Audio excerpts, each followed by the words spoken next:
جب کوئی پکارنے والا مجھے پکارتا ہے تو میں اس کی دعا قبول کرتا ہوں، تو ان کو چاہیے کہ میرے حکموں کو مانیں اور مجھ پر ایمان لائیں تاکہ نیک رستہ پائیں۔ سورۃ البقرہ۔ بسم اللہ الرحمن الرحیم۔ اللہ کے نام سے شروع جو نہایت مہربان رحمت والا ہے۔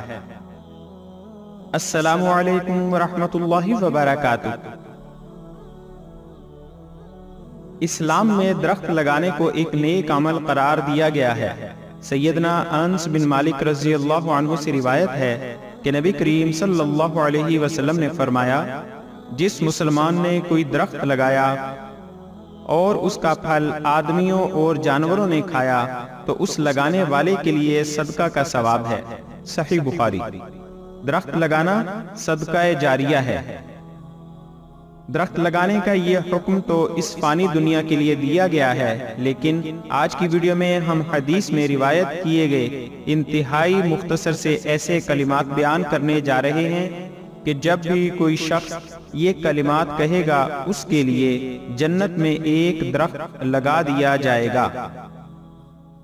سنن ترمذی کی حدیث نمبر 3464 میں جابر رضی اللہ عنہ سے روایت ہے کہ نبی اکرم صلی اللہ علیہ وآلہ وسلم نے فرمایا، جس نے سبحان اللہ العظیم وبحمدہ، ترجمہ، میں اللہ کی پاکی بیان کرتا ہوں جو عظمت والا ہے، اس کی تعریف کے ساتھ، کہا اس کے لیے جنت میں کھجور کا ایک درخت لگا دیا جائے گا۔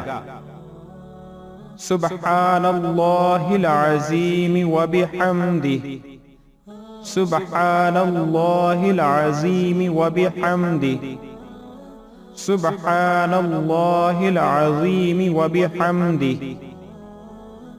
آخر میں آپ سے گزارش ہے کہ ہماری حوصلہ افزائی کے لیے ہماری ویڈیوز کو لائک اور شیئر ضرور کریں اور اپنی قیمتی رائے کمنٹس میں ضرور ظاہر کریں۔